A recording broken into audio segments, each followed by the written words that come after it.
예, 하나님의 말씀 여호수아서 8장 20절부터 25절 말씀입니다. 하나님의 말씀 여호수아서 8장 20절부터 25절까지입니다. 제가 봉독을 해드리겠습니다.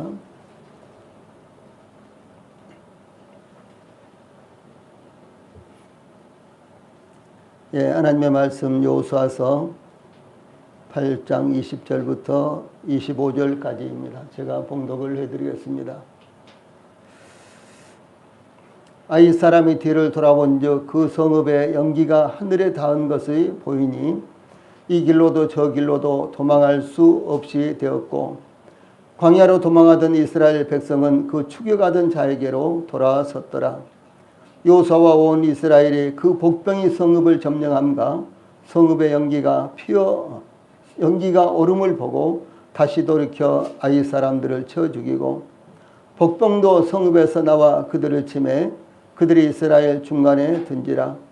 어떤 사람들은 이쪽에서 어떤 사람들은 저쪽에서 쳐 죽여서 한 사람도 남거나 도망하지 못하게 하였고 아이 왕을 사로잡아 여호수아 앞으로 끌어왔더라. 이스라엘이 자기들을 광야로 추격하던 모든 아이 주민을 들여서 죽이되 그들을 다 칼날에 엎드러지게 하여 진멸하기를 마치고 온 이스라엘이 아이로 돌아와서 칼날로 죽임에 그날에 엎드러진 아이 사람들은 남녀가 모두 12,000명이라. 아멘. 여호수아서 8장 20절로 25절까지 말씀을 봉독을 해드렸습니다. 예, 오늘은 이 말씀을 본문으로 아이성 선멸작전 이런 주제로 말씀을 전해 드리겠습니다. 이 말씀의 이 전체적인 명제, 전체적인 의미는 이 우리의 원수 대적마귀를 어떻게 섬멸할 것인가, 이런 내용으로 우리 성도님들이 들으시면 되겠습니다. 여호수아는 아이성을 공격하기 위해 하나님께서 지시하신 작전대로 아이성 뒤편에 군사 3만 명을 매복시키고 또한 베델과 아이 사이에도 5,000명의 군사를 매복하여 만일의 사태에 대비를 시켰습니다. 여호수아는 본대를 이끌고 아이성 가까이 진격하여 아이성 왕과 군사들이 볼 때 그들의 함정으로 빠지는 것처럼 골짜기 속으로 들어갔습니다. 그러니까 아이성 군사들이 볼 때 이스라엘이 자기들이 공격하기 좋은 곳으로 이렇게 빠져들고 있다, 이렇게 이제 의식하도록, 그렇게 생각하도록 이스라엘 군사들이, 여호수아와 이스라엘 군사가 그렇게 작전을 세웠다는 것이죠.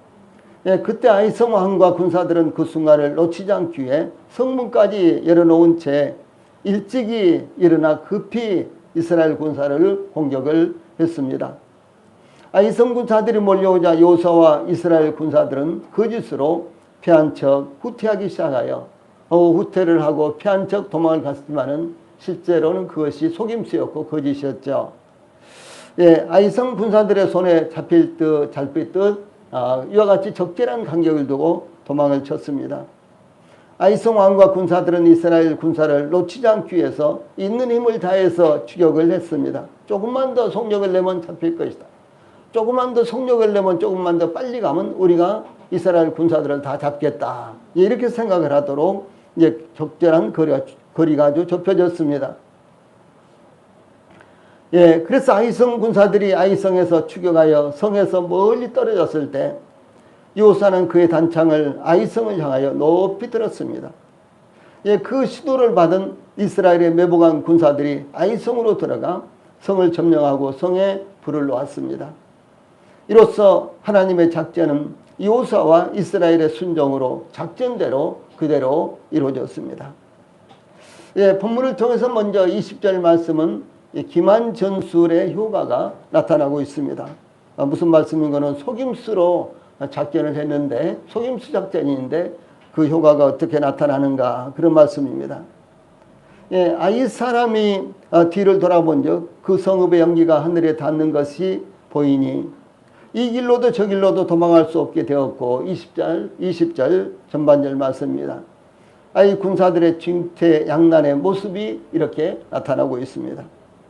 19절에서는 그 손을 드는 순간에 복병이 그 초소에서 급히 일어나 성읍에 달려들어가서 점령하고 곧 성읍에 불을 놓았더라. 이렇게 기록되어 있죠.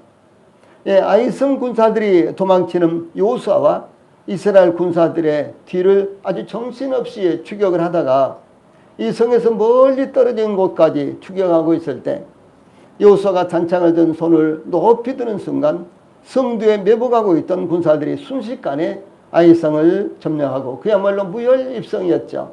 전혀 싸우지도 않고 입성을 할 수 있는, 그리고 성문을 부수기 위해서 내지는 성을 넘어가기 위해서 그런 것이 아니라 활짝 열려진 성이었기 때문에 전혀 거침이 없이 장애물이 없이 성 안에 들어가고 또 성을 점령할 수가 있었습니다.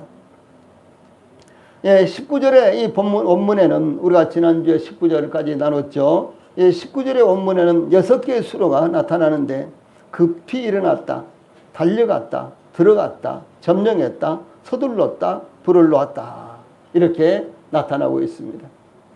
그러므로 이스라엘 군사들, 여호수아와 이 매복한 이와 같은 이스라엘 군사들이 얼마나 그야말로 재빠르게, 그리고 얼마나 신속하게, 그리고 얼마나 아무런 장애물이 없이 아이성을 점령할 수 있었는지 이와 같은 6개의 수로를 통해서, 6개의 동사를 통해서 이렇게 나타내고 있는 것입니다. 이와 같이 이스라엘의 매복군은 순식간에 아이성을 점령하고 불을 피워서 도망치고 있는 이스라엘의 본대에게 신호를 보냈다는 것을 의미를 합니다.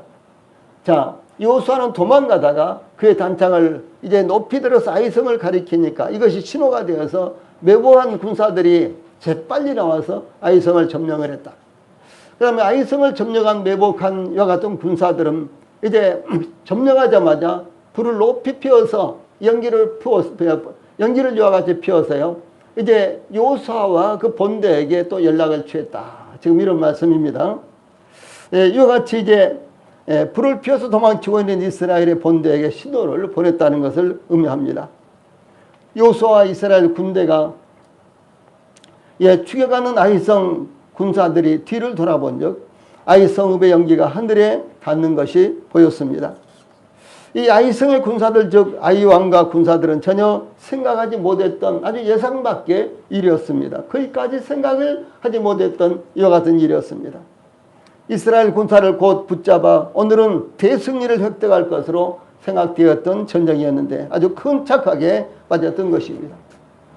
그런데 뒤를 돌아보니까 아이성에 불이 붙어서 그 연기가 하늘에 닿았다라고 하는 것입니다. 이 하늘에 닿았다라고 하는 것은요, 얼마나 그야말로 위급한 절대절명의 순간이 닥쳤는가라는 것을 묘사하기 위해서 하늘에 닿았다라고 이렇게 묘사를 하고 있는 것입니다. 아이성의 군사들은 성이 함락되었다는 것을 깨닫게 되자 이제는 이 길로도 저 길로도 도망할 수 없게 되었고 라고 이렇게 기록되어 있죠. 그래서 그 당시에 그들의 상황을 설명하고 있습니다. 이 말의 원래의 의미는 그러나 그들 안에 도망할 능력이 결코 없었다.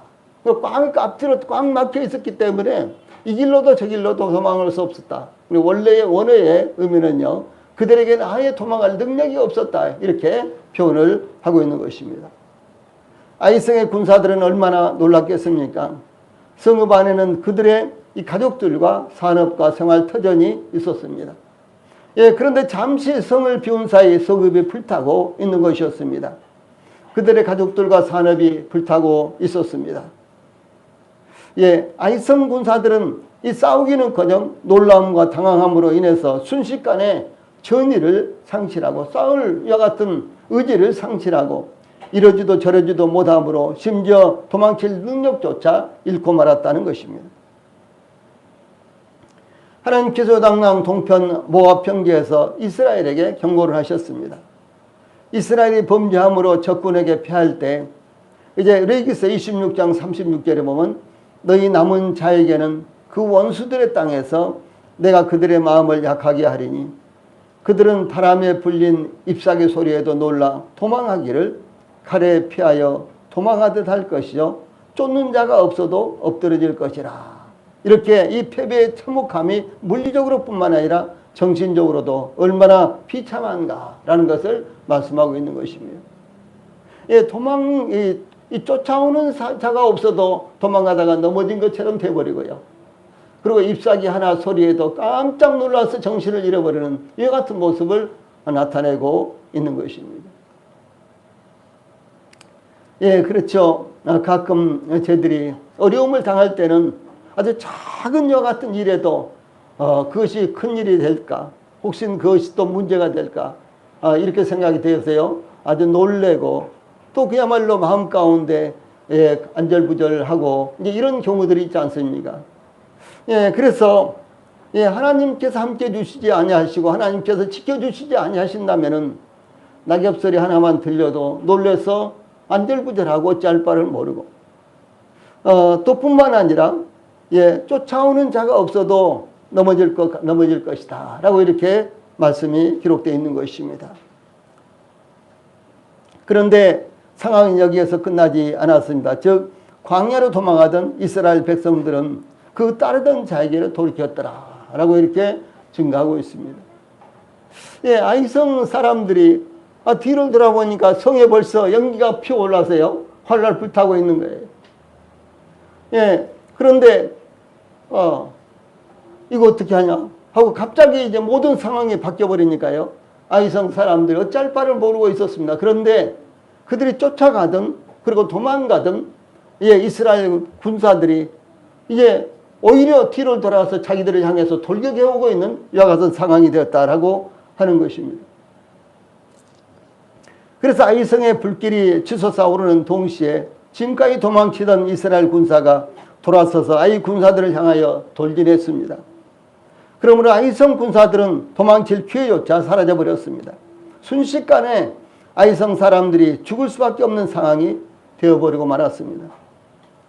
하나님께서 1절에 보라 내가 아이 왕과 그의 백성과 그의 성읍과 그의 땅을 다 내 손에 넘겨주었으니 그 다음에 7절에서는 너희 하나님 여호와께서 그 성읍을 너희 손에 주시라 이렇게 약속하신 대로 이스라엘에게 아이성을 정복할 능력을 주심으로 아이성 군사들이 이스라엘 군사들을 공격할 능력은커녕 도망할 능력조차 상실하게 되었다라고 하는 사실을 나타내고 있는 것입니다. 다음에 21절로 22절 말씀에서는 진퇴양난의 아이성 군사들의 모습이 나타나고 있습니다. 여호수아와 군사들은 아이성을 공격하자마자 패배하여 이 후퇴하는 것처럼 광야로 도망을 쳤습니다. 그러나 아이성 뒤편에 매복했던 곳에서 도망치던 여호수아가 단창을 높이 든 것을 보고 즉시 그것을 신호로 삼아서 일어나서 텅 빈 아이성을 점령하여 불을 놓자 그 연기가 하늘에 닿았습니다. 그때 여호수아와 이스라엘 군사들은 아이성에서 연기가 하늘에 닿도록 피어오르는 것을 보는 순간 도망치던 길에서 돌이켜 이제 추격하는 아이성 군사들을 향해서 돌진해 왔습니다. 그러므로 여호수아와 온 이스라엘이 그 복병이 성읍을 점령함과 성읍의 연기가 오름을 보고 21절 이렇게 나타나고 있죠. 이 말씀은 후퇴하는 여호수아와 이스라엘 군사들과 아이성 뒤편에 매복하고 있는 군사들 사이에 약속했던 대로 효과적인 커뮤니케이션, 즉 의사소통이 원활하게 이루어지고 있는 것을 의미합니다. 만일 여호수아가 단창을 높이 들었으나 매복하고 있는 군사들과 연락이 되지 않는다면 기회를 잃어버리고 말았을 것이며 혼란에 빠지게 될 것입니다. 또한 매복한 이스라엘 군사가 아이성을 점령했으나 불을 놓아 연기가 하늘에 닿도록 올라갔도록 하늘에 이제 불을 놓아서 연기가 하늘에 닿도록 올라가게 하지 않았다면 후퇴하던 여호수아와 이스라엘 군사들은 계속해서 후퇴만 할 수도 없었고 그런다고 돌아서서 싸울 수도 없는 난감한 상황에 빠지게 될 것입니다. 그러므로 전쟁에서 서로 간의 통신은 대단히 중요한 것입니다. 요즘은 이제 해킹을 해서 서로 전쟁이 삐뚤어지게 한다든가 서로 작전이 어그러지게 한다든가 심지어 그런 일들도 있고요. 그래서 러시아가 이제 우크라이나를 침공했는데 이 러시아의 군대에 그리고 러시아의 모든 이제 산업이라든가 정부라든가 국방부라든가 또 또 러시아의 군대에 이와 같은 이제 해킹을 해서요. 러시아의 군대가 이제 서로 이와 같이 통제가 되지 않도록 지금 세계적인 해커들이 그런 일들을 하고 있답니다. 예, 그래서 이와 같이 대단히 참 중요한 것입니다. 그래서 이제 전쟁에서 서로 간의 통신은 대단히 중요한 것입니다. 근데 전쟁이 아니라도 오늘날은 서로 간에 연락이 되는 것, 통신이 되는 것, 이와 같은 것들이 얼마나 중요합니까? 며칠 전에 한 뉴스를 보니까 40년 만에 헤어진 이제 형제들이 만났더라고요. 40년 만에. 그런데 어떻게 만났겠어요? 계속해서 이제 이 여기저기 광고도 내고 뭐 사람 찾는다라든가 등등 그럴 때마다 이제 소식을 전하고 그러는데도 만나지 못하다가 어떻게 이 방송에 나오는 것을 보고 혹시 나를 찾을지도 모르겠다. 왜냐하면 자기도 가족들을 계속 찾았는데 혹시 저것이 나일지도 모르겠다. 이렇게 생각을 하고 연락을 했는데 40년 만에 이렇게 찾았더라고요. 오남매인데 그 여동생 한 사람, 오남매인데 여동생 한 사람이요. 이렇게 만나가지고 함께 손을 붙들고 사진을 찍고 음식을 먹고 하는 이와 같은 모습이 올라와 있었습니다. 이와 같이 서로 간의 이 통신, 서로 간의 연락은요, 대단히 중요한 것입니다. 자, 이런 말씀을 통해서 우리 성도들이 먼저 하나님과 원활한 소통이 이루어져야 한다라고 하는 것입니다. 그 소통을 이루시는 분이 바로 성령님이십니다. 그 소통을 이루시는 분이 바로 성령님이십니다. 성령님은 고린도전서 2장 10절에 오직 하나님이 성령으로 이것을 우리에게 보이셨으니 성령은 모든 것 곧 하나님의 깊은 것이라도 통달하시느니라. 성령님은 하나님의 깊으신 것까지도 다 알고 계세요. 그래서 성령님은 저희들 안에 계셔서 저희들과 하나님 사이에 이 교제의 다리를 만들어 주신 분, 그분이 바로 성령님이시다라고 하는 사실입니다. 즉 성령님은 우리가 눈으로 볼 수 없는 것, 생각할 수도 없는 것까지도 아시는 분으로서 우리가 눈으로 볼 수 없는 것을 믿음으로 보게 하시는 것입니다. 또한 하나님과의 소통은 기도와 예배를 통해서 이루어지는 것입니다. 기도와 예배는 하나님께 간구하는 것이며 경배하는 것입니다. 그러나 한편 기도와 예배는 하나님과 소통하는 것입니다. 족장들의 신앙의 발자취를 추적해 보면 그들이 기도할 때마다 하나님께서 응답하셨고 그들이 단을 쌓고 예배할 때마다 하나님께서 나타나셔서 말씀하신 야 같은 모습을 보게 되는 것입니다. 그러므로 우리 성도들도 기도와 예배를 통해서 하나님과 소통을 해야 됩니다. 그 외에도 우리가 하나님과 소통할 것이 너무너무 많죠. 찬송을 통해서도 또 하나님의 말씀을 통해서도 우리는 하나님과 이 다양한 이 소통이 이루어져야 된다라고 하는 사실입니다. 뿐만 아니라 성도들은 성도들 사이에도 긴밀한 소통이 이루어져야 하는 것입니다. 그러므로 성도들 사이에 교제가 필요합니다. 서로의 삶을 나누는 것이 교제입니다. 말만 이렇게 하는 것이 아니라 서로의 삶을 나누는 것, 이것이 교제의 본질이 되는 것입니다. 이 성도들의 가정이나 개인 또는 성도들 사이에 이루어지고 있는 일들을 혹 목회자인 제가 모른다고 한다면 우리 성도들에게 합당한 교제나 말씀을 전해드리지 못할 것입니다. 또한 서로 교제한다고 할지라도 전혀 관심사도 아니고 관계도 없는 교제를 나누게 될 것입니다. 이것은 소통이 이루어지지 않기 때문에 그런 것입니다. 그러므로 우리 성도들이 목회자인 저와 아무런 간격이 없는 교제를 이루어서 서로 활발한 소통이 이루어진다면 영적인 도움을 받을 수가 있는 것입니다. 만약 우리 성도들이 이렇게 이야기한다면 A는 이런 것을 이야기하는데 B는 저런 것을 생각하고 그런 것을 이야기한다면 그야말로 밤에 봉창 두드린다는 이런 말도 있지 않습니까? 엉뚱한 이와 같은 이야기를 서로 하면서요 전혀 교제가 이루어지지 않을 것입니다. 이 전혀 교제가 이루어지지 않는다는 것은 무엇을 말하는 거는 서로 간의 긴밀한 교제가 평상시에 이루어지지 않았기 때문에, 소통이 없었기 때문에 그렇게 된 것입니다.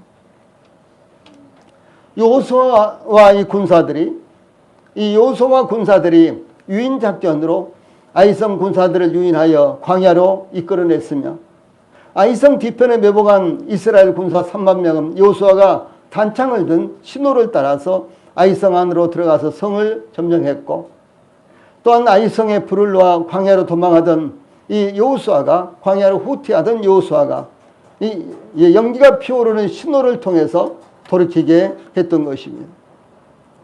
이것은 조그마한 빈틈도 없이 원활한 소통이 이루어지고 있는 것을 의미합니다. 원활한 소통이 이루어졌다는 것을 의미합니다. 아주 차질 없이 이루어졌다라고 하는 것을 의미합니다.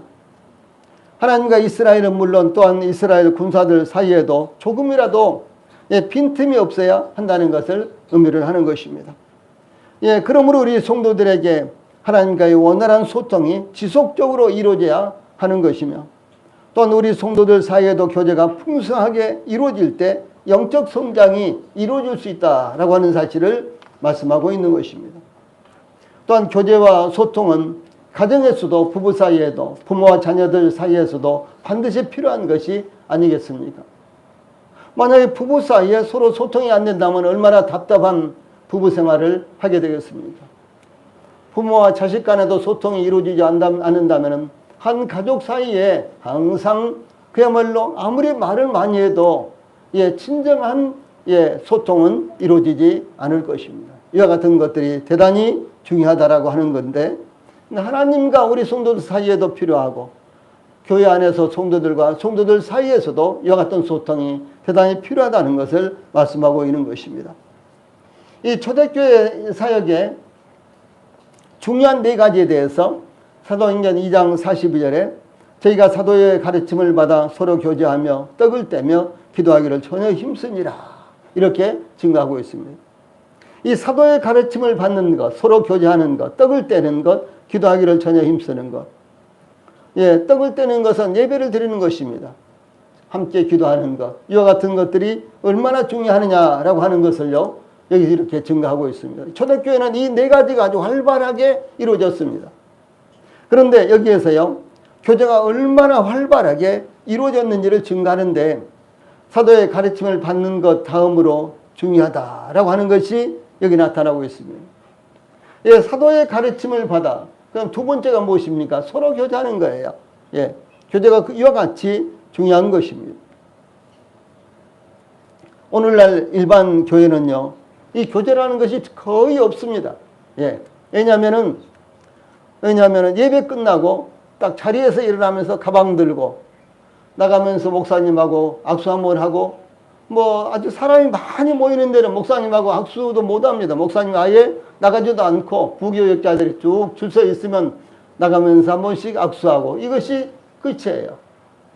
그러니 이것은요, 사도의 가르침을 받는 것은 있다고 할지라도, 예배는 있다고 할지라도 그 외에 아무것도 없는 것입니다. 중요한 것이 서로 교제하면입니다. 우리 교회도 코로나19로 인해서 여러 가지로 달라진 것이 참 많이 있죠. 그 중에서 가장 합당하게 이루어지지 않는 것이 지금 교제의 문제입니다. 함께 모이지도 못하지요. 그렇죠. 함께 밥도 못 먹죠. 함께 차도 못 마시죠.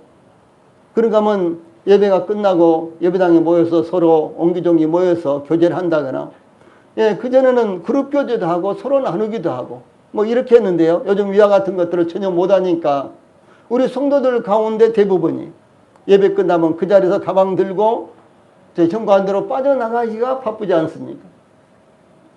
물론 지금은 참 상황이 여의치를 않습니다. 우리 함께 모여서 계속해서 즐거운 교제를 할 수가 있어야 되는데 지금 상황이 그렇지 못합니다. 우리 성도들이 예배를 드리기 위해서 나는 이제 토요일마다 예배당을 깨끗하게 소독합니다. 여러분들이 앉아있는 자리라든가 내일은 성경책 놔두는 이와 같은 곳이라든가 전부 다 소독을 합니다. 다 이 소독이, 그러니까 소독이 묻힌 수건으로 전부 다 깨끗이 닦습니다. 그러나 그것만으로 온전하지 못합니다. 우리가 그것만으로 안심할 수는 없는 것입니다. 그래서 중요한 문제가 무엇인 거는 교제가 이루어지지 않는다. 이 소통이 이루어지지 않으면요, 우리의 영적 성장이 이루어지지 않는 것입니다. 우리 성도님들 그렇죠. 아이들 이제 학교 보내서 아이들이 친구 많이 사귀고 또 친구들과 함께 또 잘 지내고 이러기를 원하지 않습니까? 그렇죠. 또 아이들이 이제 점점 자라서 중고등학생이 되고 나중에 대학생이 되고 청년이 되어도 적절한 친구 몇 명은 두어야 하지만 이제 아이들이 이제 그 가운데서 자기의 인격적으로 자기의 성장을 이루지 않습니다. 며칠 전에 세상을 떠난 이어령 씨, 그분은 그야말로 우리나라에서 가장 대단한 지식입니다. 가장 최고의 지식인이라고 할 수 있는 분입니다. 그런데 그분이 하신 말씀이요. 그분이 하신 말씀이 무엇인 거는 나는 친구가 없었다라고 하는 것입니다. 나는 정말 애로운 사람이다. 애로운 사람이었다라고 하는 것입니다. 그분은 이화대 교수로 계셨고 또 그 외에도 또 다른 대학에서 강의를 하고 그러셨는데, 예, 집에 오면은 글쓰기 바쁘고 책 읽기 바쁘고, 그리고 이제 집에서 아침 먹고 나가면 온종일 또 학교 가서도 학생들 가르치고, 그리고 또 글쓰기 바쁘고 또 책 읽기 바쁘고, 예, 그러므로 친구들을 사귈 시간이라든가 가족들과 가족은 가족이지만은 가족은 가족이고 함께 밥을 먹고 잠을 자는 이와 같은 가족이지만은 그러나 진정한 이와 같은 교제가 커뮤니케이션이 이루어지지 않았다라고 그분이 이야기를 했습니다. 생각해 보니까 어쩌면 저와 또 비슷한 것 아닌가 이렇게도 생각이 듭니다. 저도 집에 가면 안방에 들어가기 전에 서재로 들어갑니다. 예, 그래서 성경 펴놓고 내지는 책 펴놓고 혹은 또 컴퓨터 열어놓고 쓰기 바쁘고 연구하기 바쁘고, 지금도 마찬가지예요. 동일하게 마찬가지입니다. 예. 오히려 지금은 시간을 어떻게 해서라든지 아끼려고 하는 그와 같은 마음, 이제 떠날 시간이 그리 많이 남아있지 않기 때문에 어떻게 해서든지 시간을 아껴야 된다.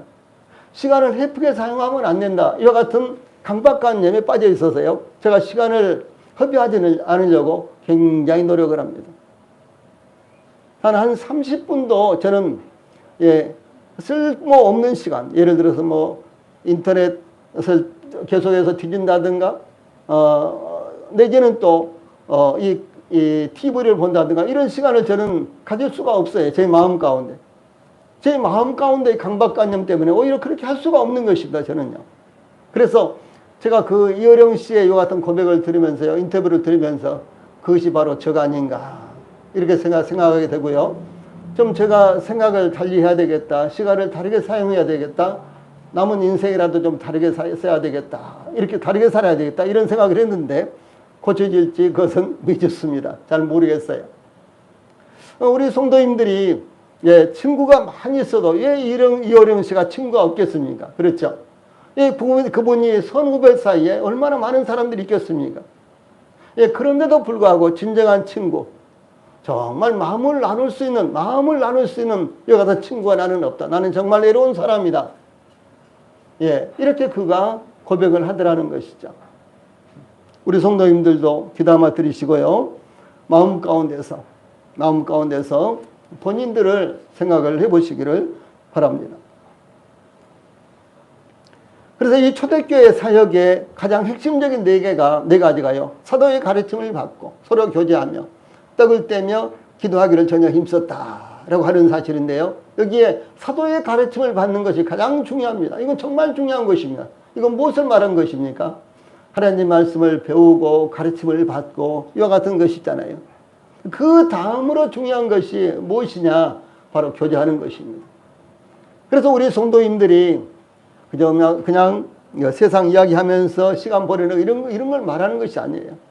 주님 안에서의 교제를 갖는 것을요, 우리 성도님들이 아주 귀하게 여기셔야지만, 예, 그래야지만 주님 안에서 우리 성도님들이 보람을 찾게 되고 우리 성도님들이 주님 안에서 영적 성장이 이루어질 수 있다라고 하는 사실을 우리 성도님들이 절대로 이 사실을요 놓치지 않기를 바랍니다.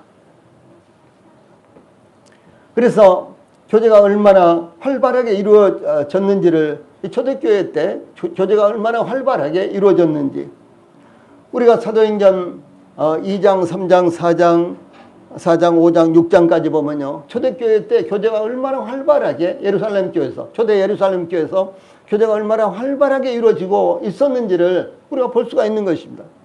사도행전 2장부터 사도행전 6장까지 보면 그와 같은 내용이 잘 나와 있습니다. 예.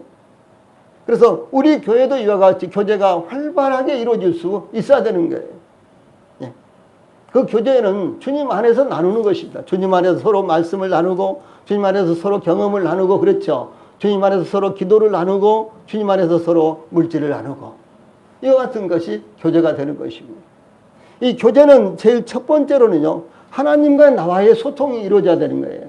예. 하나님과 나와의 소통. 그리고 그 다음에는 우리 성도들끼리 서로 사는 이 수평적인 교제가 이루어져야 되는 것입니다. 하나님과의 수직적인 교제, 그리고 우리 성도들과 성도들 사이의 수평적인 교제.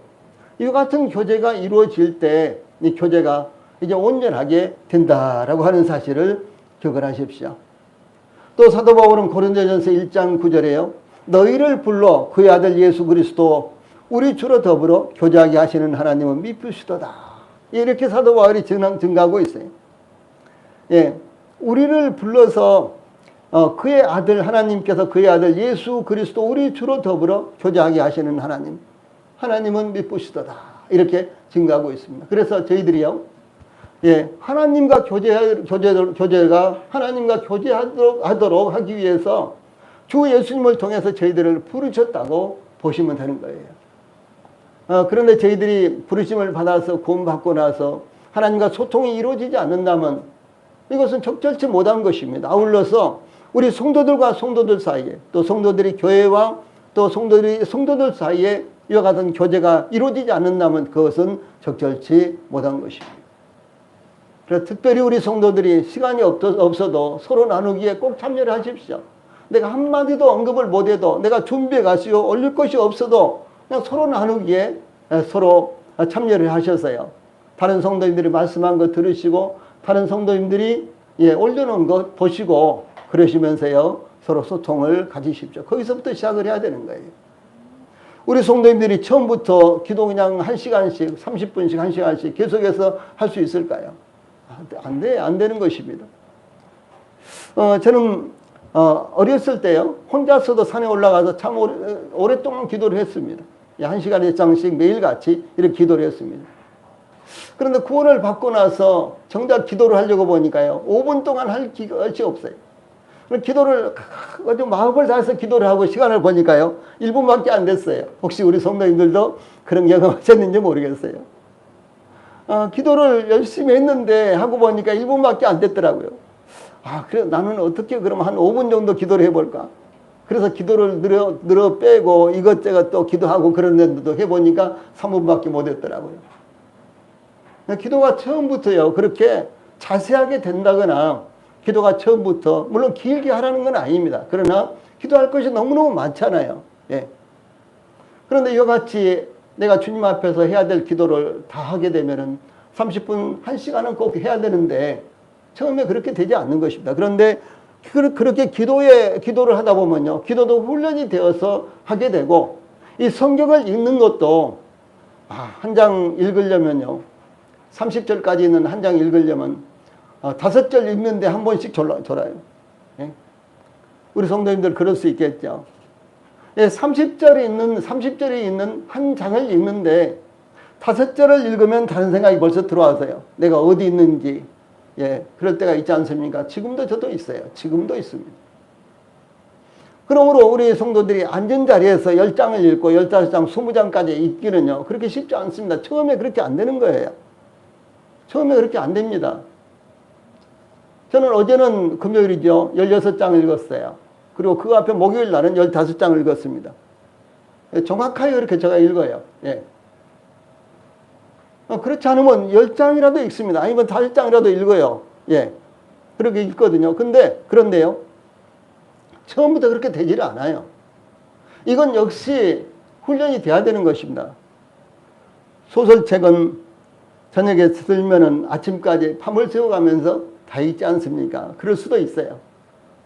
아니, 좋은 영화는 한 번도 안 절고 2시간, 3시간 볼 수 있지 않습니까? 그런데 성경을 읽는 건 그렇게 안 됩니다. 그래서 성경을 읽는 것도 역시 우리 성도들이 훈련이 돼야 되는 것이에요.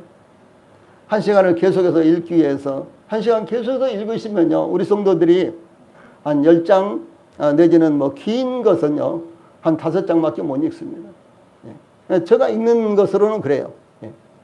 아주 긴 장은 한 5장밖에 못 읽습니다. 5장에서 7장밖에요. 그런데 그것을 10장까지 내지는 1시간, 2시간 읽기 위해서는 처음부터 되지 않고, 계속해서 훈련이 이루어져야지만 나중에는 지루하지 않고 오히려 너무나 좋아서 읽게 되고요. 너무 읽고 싶어서 읽게 되는 그 같은 경향으로요, 변한다라고 하는 사실입니다. 기도도 마찬가지고 또 말씀드렸던 대로 교제도 마찬가지입니다. 나는 교제를 잘 할 수가 없어. 그러면은 처음에 들으십시오. 옆에서 듣고, 그리고 이제 듣다 보면, 계속해서 듣다 보면요, 내가 하고 싶은 말이 있는 거예요. 그럼 또 정리해서 한마디 할 수 있죠. 그렇다 보면 나중에는요, 차츰 교제가 넓어지고 깊어지고 또 성경적으로 교제를 할 수 있게 되고 그렇게 변하는 것입니다. 그러므로 우리 성도들이 여기 참 이 말씀 너무너무 중요하잖아요. 고린도전서 1장 9절 가운데 파란 박스에 있는 말씀 같이 한번 읽어봅시다. 시작. 너희를 불러 그의 아들 예수 그리스도로 그리스도 우리 주로 더불어 교제하게 하시는 하나님은 미쁘시도다. 우리를 부르신 이유가 그의 아들 예수 그리스도와 교제를 할 수 있도록 이렇게 하신 것이다. 지금은 이제 대선 기간이어서요. 후보들이 오는 데만 가면은 얼마든지 그분들과 악수 한번을 할 수 있습니다. 근데 이제 대선 끝난 다음에요, 우리 성도들이 그분들과 악수하려면 가능하겠습니까? 못하죠. 그렇죠. 어떻게 악수해요? 옆에도 가지도 못하지요. 옆에도 가지 못합니다. 악수하기가 어렵습니다. 그런데 하나님께서요, 저희들을 부르신 이유가 뭐냐? 그 아들 예수님과 함께 교제를 하도록 할 수 있도록 하기 위해서 저희들을 부르셨다라고 하는 사실입니다. 저희들이 원하면 언제든지 교제할 수 있습니다. 그분은 언제든지 저희들과 교제하시기를 원하신다라고 하는 사실입니다. 빌립보서 1장 5절에서도 너희가 첫날부터 이제까지 복음을 위한 일에 참여하고 있기 때문이라. 여기 참여하다라는 말이 교제예요. 복음을 위한 일에 참여하고 있기 때문이라. 이렇게 증거했습니다. 그러므로 우리 성도들도 하나님과 성도들 서로 이 하나님과의 교제, 성도들 서로 사이에 이 풍성한 교제가 이루어지기를 바랍니다. 이어서 이제 22절, 23절에 보면, 21절, 22절에 보면, 다시 돌이켜 아이 사람을 죽이고 복병도 성읍에서 나와 그들을 치매 그들이 이스라엘 중간에 든지라 혹은 이편에서 혹은 저편에서 쳐 죽여서 한 사람도 남거나 도망하지 못하게 하였고 라는 말씀은 아이성에서 연기가 피어오르는 것을 아이 군사와 요수와 이스라엘 군사들이 요사와 이스라엘 군사들이 보는 순간 전세는 역전되었다라고 하는 사실을 의미하는 것입니다. 아이성 군사들은 혼비백산하여 당황하여 전의를 완전히 상실하였고 도망치는 요수아와 그러니까 후퇴하던 요수아와 이스라엘 군대는 이스라엘 군사는 즉시 돌이켜 아이 군사들을 쳤고 매복한 이스라엘 군사들도 아이 군사들을 치므로 아이 군사들은 이스라엘에게 완전히 포위당하여 이스라엘 군사들이 양편에서 아이 군사들을 쳐 죽임으로 한 사람도 남거나 도망치지 못하게 했다라고 이렇게 증가하고 있습니다. 즉 이스라엘 군대는 여호수아가 인수라는 본대와 매복조가 일시에 아이 군사를 포위하여 양쪽에서 협공함으로 아이 군사를 완전히 포위했습니다. 그러므로 포위 작전에 휘말린 아이 군사는 싸워서 살아남을 수도 없었으며 포위망을 뚫고 도망치지 못하고 이스라엘 군사들에게 전멸을 당했다라고 하는 사실을 의미합니다. 또한 이스라엘 군사는 단 한 사람의 아이 군사가 빠져나가지 못하도록 적극적인 의지로 아이 군사를 전멸시켰다라고 하는 것을 의미합니다. 지금도 마찬가지지만은 과거에 이제 칼과 창을 들고 또 화살을 들고 싸우던 이와 같은 시절에는요, 특별히 이 포위 작전이라는 것이 굉장히 중요합니다. 성경에서 또 아주 유명한 포위 작전이 있죠. 무엇입니까? 아주 유명한 포위 작전. 생각나시죠? 기드온의 300명의 군사가, 기드온의 300명의 군사가 미디안을 완전히, 미디안은 13만 5천 명이에요. 13만 5천 명이나 되는 미디안 군대를 300명의 군사가 포위해가지고 섬멸하는 이와 같은 작전이 나타나고 있지 않습니까? 그렇죠. 아주 유명한 포위 작전입니다. 그래서 이 과거에 이제 우리나라라든가 뭐 세계 어디서든지요, 이 칼이라든가 또 창이라든가 활로 이렇게 싸우던 시절 있지 않습니까? 그때 이 포위 작전이라는 것은요, 굉장히 중요했습니다. 저 이순신 장군이 대승리를 했던 이 작전 가운데도, 해전 가운데도 이 포위 작전으로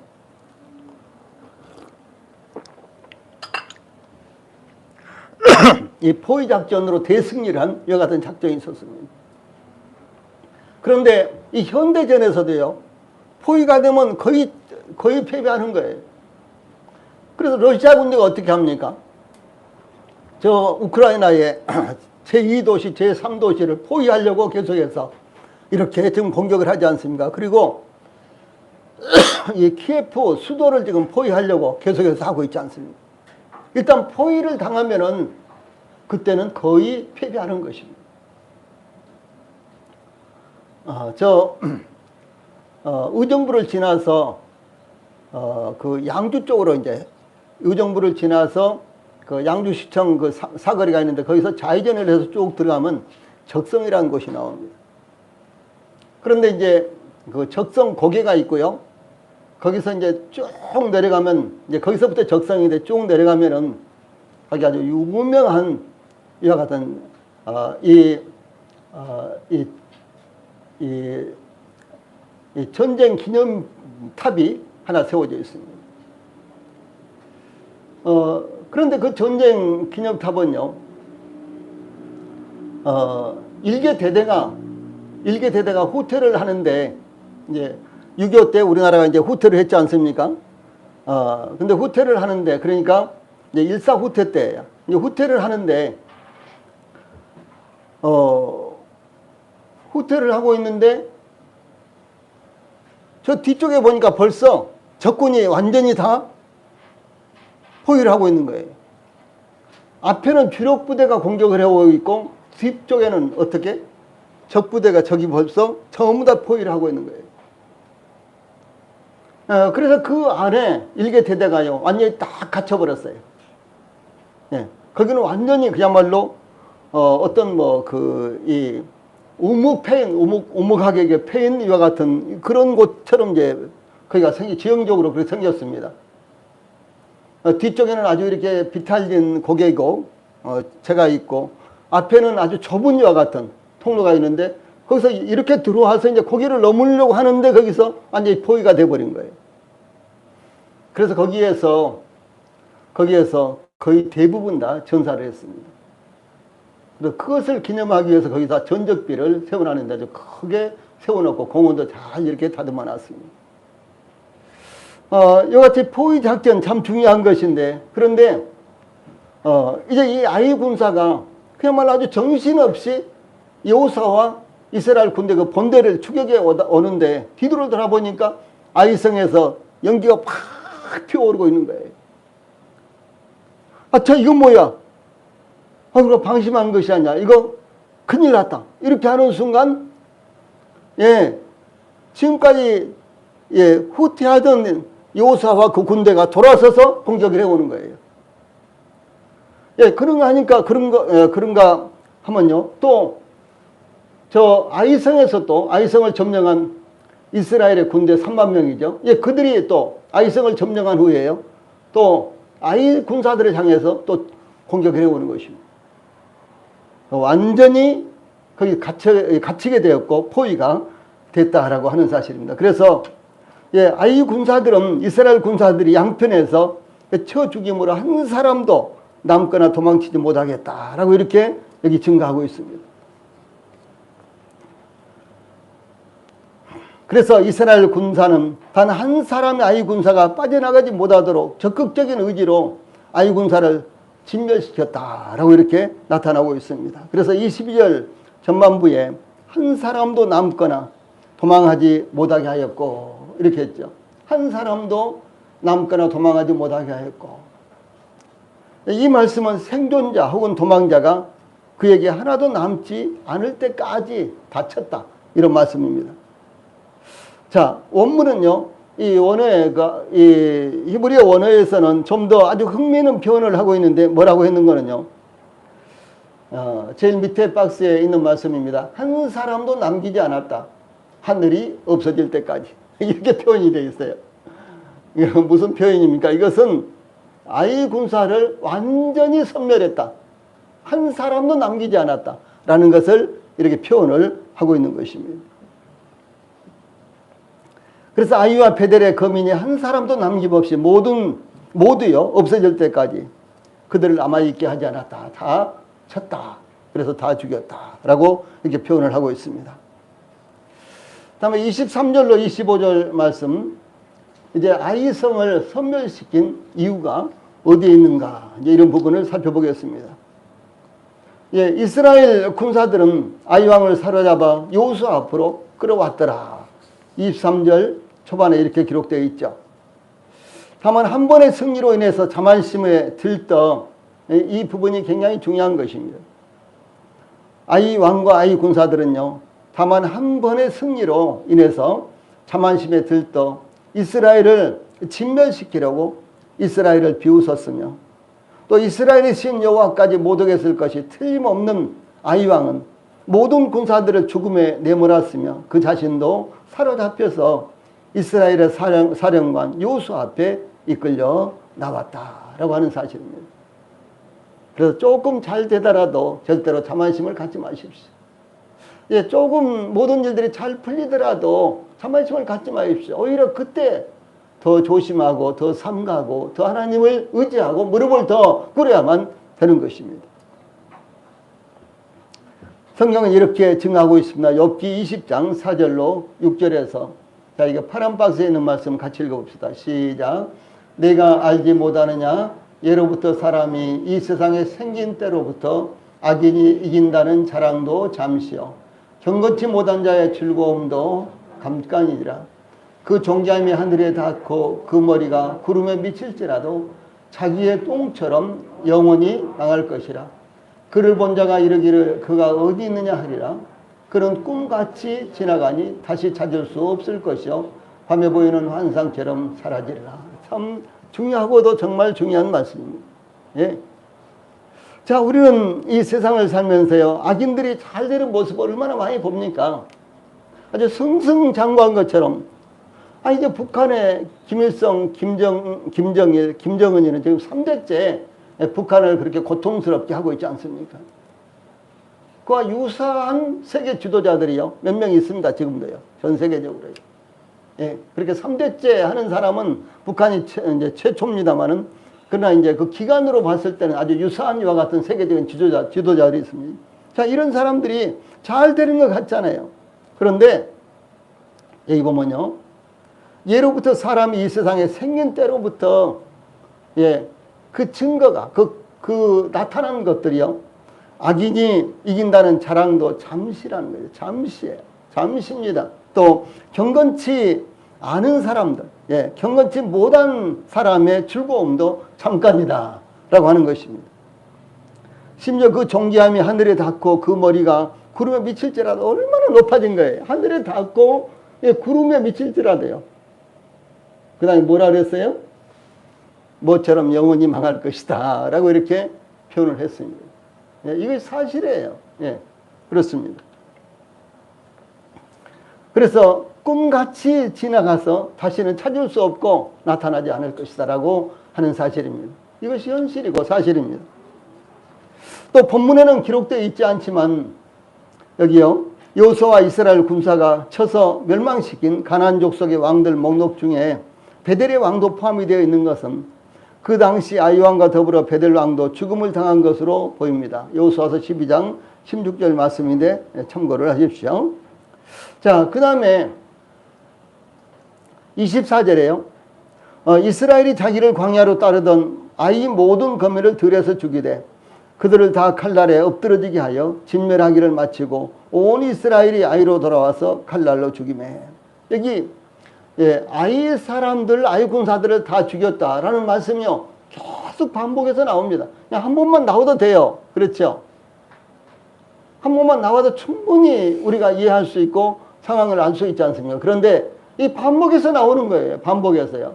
왜 이러냐? 사람을 죽인 것이 자랑스러워서 이렇게 나온 걸까요? 그게 아니라는 것이죠. 그래서 여기에 이스라엘 군사들은 아이성에 출전했던 모든 군사들을 진멸시켰다는 것을 의미합니다. 진멸하기를, 이 말씀은요 가뭄에 타다. 가뭄에 지금 동해안 불을 끄지 못하는 것은 비 때문에 그죠. 비가 너무너무 나오지 않아서 가물어서요. 아니 지금이라도 소낙비 한 번만 오면 싹 꺼버릴걸요. 그렇죠? 그래서 마치 가뭄에 모든 것이 타버리듯이 그래서 다 죽어버리듯이 그렇게 진멸을 시켰다라고 하는 사실을 말씀하는 것입니다. 그래서 아이 군사 중 단 한 사람의 군사의 생명도 남기지 않고 철저하게 멸망시켰다는 것을 의미합니다. 이와 같이 이스라엘은 광야에서 모든 아이성 군사들을 진멸시키고 아이성으로 돌아와서 칼날로 모든 아이성 주민들을 죽였습니다. 자, 또 이어진 말씀은요. 그 날에 아이 사람의 전부가 죽었으니 남녀가 1만 2천이라. 25절에 또 이렇게 증가하고 있습니다. 이스라엘이 진멸한 아이성의 모든 사람들의 수를 증가하고 있는데 왜 여호수아와 이스라엘 군사들은 이스라엘과 싸우기 위해서 출전한 아이 군사들만을 죽인 것이 아니라 아이성에 남아있는 아이들까지 진멸했을까라고 하는 것입니다. 참 얼마나 중요한, 우리가 성경에서요 얼마나 중요한 부분입니까? 하나님께서는 하나님께서는요 이스라엘로부터 멀리 떨어진 이방 민족들과 전쟁할 때 적의 군사들은 다 죽이지만 여자들과 유아들과 가축들은 죽이지 말고 모든 것을 남겨두어서 이스라엘이 차지하라고 말씀하셨는데 이스라엘에서 멀리 떨어진 나라들 그런 나라들과 싸울 때 군사들은 다 죽여라. 그러나 그들의 산업도 그대로 두고 그들이 먹고 사는 이와 같은 생활터전도 그대로 두고 아이들도 그대로 두고 여자들도 죽이지 말고 그대로 두라 그랬어요. 이것을 전쟁이 끝나면 이스라엘 백성들이 그것을 차지해 가지고요 그래서 이스라엘 백성들이 생활터전으로 삼고 살아라 이렇게 말씀하신 것입니다. 그런데 이 가나안 족속들에 대해서는요 오직 내 하나님 여호와께서 내게 기업으로 주시는 이 민족들의 성읍에서는 호흡 있는 자를 하나도 살리지 말지니 이렇게 말씀하고 있습니다. 호흡이 있는 자는 하나도 살리지 말고 전멸을 시켜라 라고 이렇게 명령했습니다. 또한 신명기 7장 24절에서는요 가나안 족속에 대해서 그러니까 신명기 20장 16절 말씀은 이스라엘과 멀리 떨어져 있는 민족들과 전쟁을 할 때 그들을 어떻게 할 것인가에 대한 말씀이고요. 이제 제일 아래에 있는 말씀은 가나안 족속에 대해서는 어떻게 할 것인가. 그들의 왕들을 내 손에 넘기시리니 너는 그들의 이름을 천하에서 제하여 버려라. 너를 당할 자 없이 내가 마침내 그들을 진멸하리라. 이렇게 말씀하셨는데 이런 말씀이 신명기 7장 24절뿐만 아니라 그 뒤에 연관되어 있는 이렇게 많은 구절에서 이런 말씀을 하고 있습니다. 그래서 하나님의 명령을 불순종함으로 가나안 족속을 용납하고 혼인관계를 갖게 될 때에 그에 따르는 징벌도 마찬가지입니다. 이와 같이 하나님의 명령에 따라 이스라엘은 요단강 동쪽에 이스라엘의 진행을 막는 헤스본 왕 시온의 나라와 바사랑 옥의 나라를 완전히 진멸시켰던 것입니다.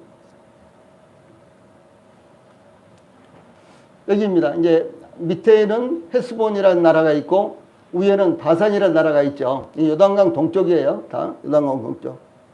근데 이들이 이스라엘이 이제 여기 모압에서 쭉 올라가서 이제 이렇게 요단강을 이제 건너가는데, 예, 바산쯤 와가지고 이제 요단강을 건너서 여리고로 들어가는 거예요. 길갈로. 그런데 이 북상을 하는데 이 헤스본 왕이 나와서 군사들이 이끌고 나와서 이스라엘 못 올라가게 한 거예요. 저지하는 거예요. 그래서 이제 하나님께서 말씀하시기로 이들을 전부 다 없애버려라. 그래서 전부 다 그들을 다 죽였습니다. 그 다음에 이 바산 왕이 또 이별해. 그 당시에 이 바산은 가장 큰 나라입니다.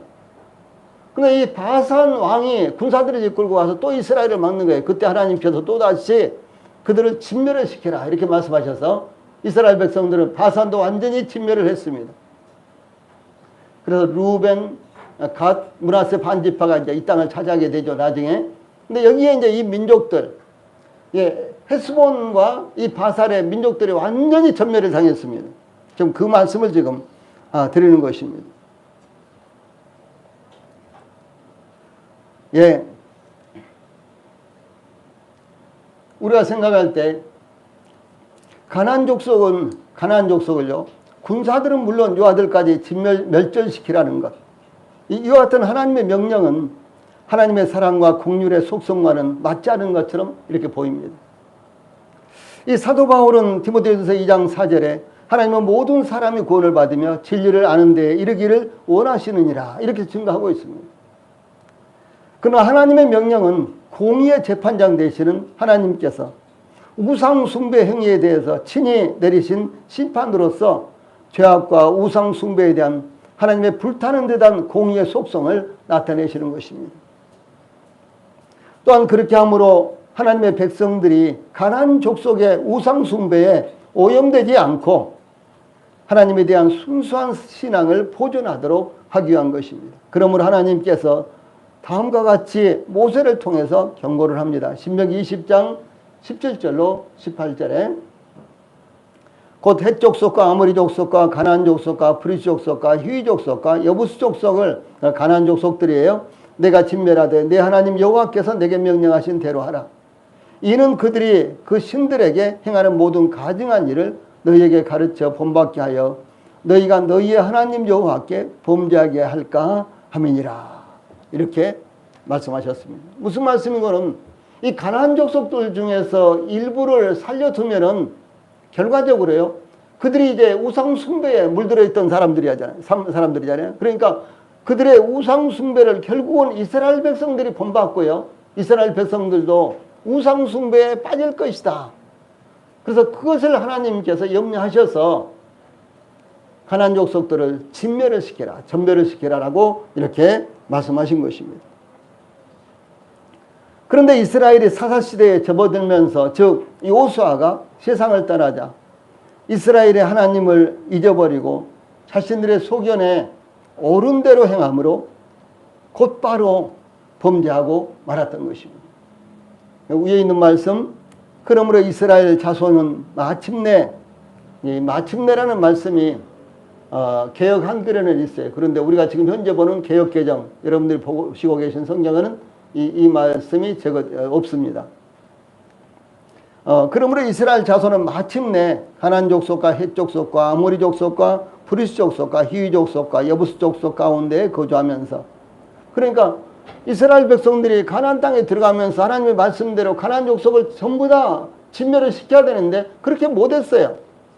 아모리 족속들은 산에 사니까 쫓아가서 진멸시키지 못하고, 또 어떤 민족들은 또 철병거가 있으니까 또 그들을 진멸시키지 못하고, 또 여부스 족속은 이스라엘 앞에 그냥 먼저 무릎을 꿇고 화해를 하니까 그들을 또 살려주고. 근데 이것이 뭐가 되냐, 이것이 결국은 올무가 돼가지고요, 마침내 지금 그런 말씀입니다. 그들의 딸들을 마저 아내로 삼으며 그들의 딸들을 그들의 아들들에게 주고, 그러니까 서로 통혼이 시작됐다는 것이죠.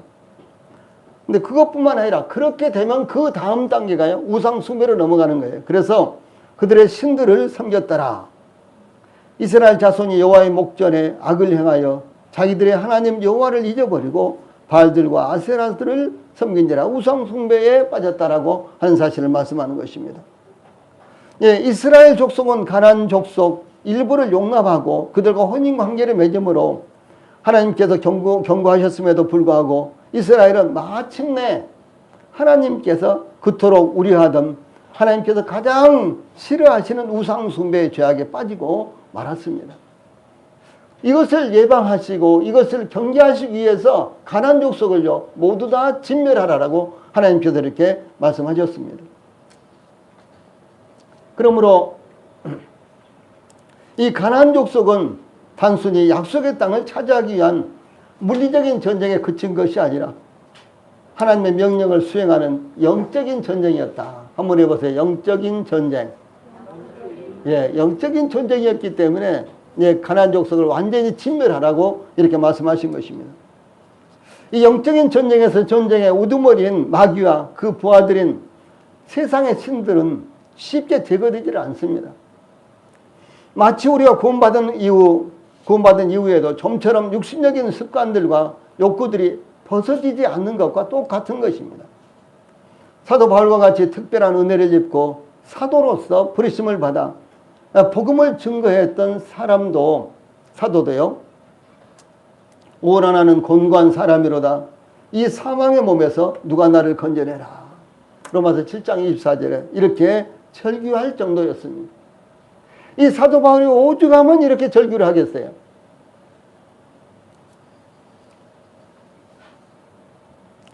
그러므로 육신적인 악에 대해서 데살로니가전서 5장 22절에서 악은 모든 모양이라도 버리라 라고 명령하신 것입니다. 아주 적은 악한 생각과 행위가 점점 번식하고 열매가 풍성하게 열릴 수 있다라고 하는 것입니다. 예, 그러므로 주 예수님께서도 만일 내 손이 너를 범죄하게 하거든 찍어버리라. 장애인으로 영생에 들어가는 것이 두 손을 가지고 지옥 곧 꺼지지 않는 불에 들어가는 것보다 나으리라. 만일 내 발이 너를 범죄하게 하거든 찍어버리라. 다리 저는 자로 영생에 들어가는 것이 두 발을 가지고 지옥에 던져지는 것보다 나으니라. 만일 내 눈이 너를 범죄하게 하거든 빼어버리라. 한 눈으로 하나님의 나라에 들어가는 것이 두 눈을 가지고 지옥에 던져지는 것보다 나으니라. 마가복음 9장, 여기 마가복음입니다. 마가복음 9장 43, 45, 47절 말씀입니다. 예, 그만큼 우리의 육신적인 성품 안에 있는 악한 것, 악한 씨앗을 제거하기가 어렵다라고 하는 것입니다. 그러므로 우리가 하나님께 온전히 드려지기 위해서 가나안 족속을 완전히 우리 안에 있는 가나안 족속을 완전히 멸망시키라는 것, 진멸시키라는 하나님의 경고의 명령대로 우리 마음에 있는 가나안 족속을 완전히 제거하시기를 바랍니다. 찬송 부르시겠습니다.